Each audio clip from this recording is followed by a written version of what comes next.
And then also, we have a good cross-representation of people here. You're out in the field. If we went around and kind of collectively started talking about how many claims you're handling or actively and will be handling over the next several months, it's going to be hundreds, if not thousands of claims easily with everybody in the room here. So because of that, there's a lot of value in us working together, meaning that nobody's an island. You're not out there by yourself dealing with it. You're going to have common issues that arise, and you can get help and get feedback from all of us. So those who've taken the boot camp and the graduate network, feel free to call Cal or I. We'll happy to answer any questions. But something else that's really valuable is, see, the insurance industry, it's a collective, unified front, right? All the carriers are collectively working together, and they're making decisions on, we're going to pay this and we're not going to pay this, and Allstate's saying we're going to do this, and State Farm says, oh, that's a good plan.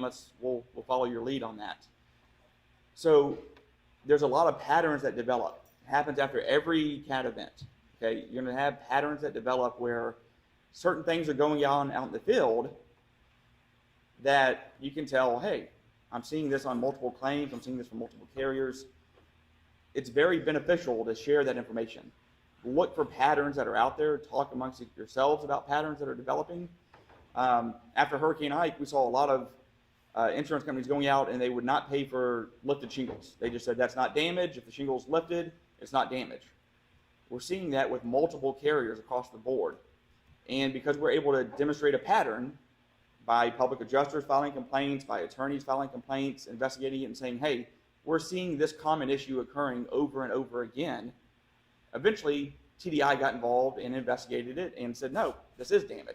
So we'll talk about complaints today and kind of going over that process, but one thing that does get the attention of the Department of Insurance and kind of the legislative oversight that's done through the state is if you can show patterns, if you can show things that are occurring, common themes that are happening out there. Cal and I were working cases over, was it Hurricane Michael in Panama City? And Cal said, hey, read this policy and read this denial letter.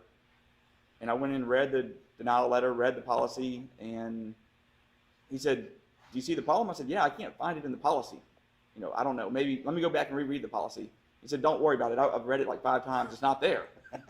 And so they were using... I did the same thing to him. Yeah.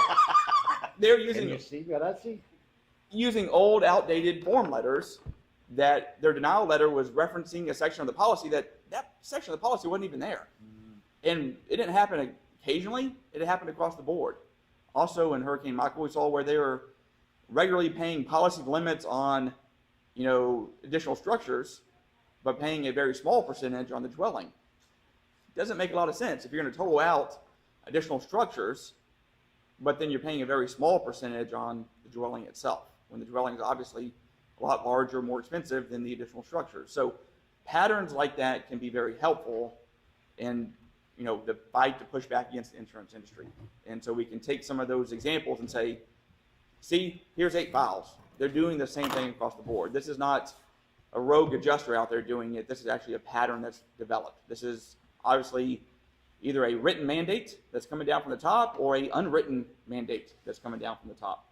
So start looking for those patterns, looking for stuff like that, and share that information.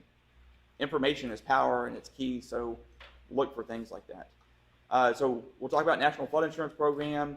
We're going to talk about the laws in Louisiana. There's some good laws on the books that have recently been enacted and taken effect, so we'll kind of go over the highlights on those. And Cal's going to talk about the adjusting and everything else. But while the workshops today, we're going to continue to have these. So we're already talking about having one in December.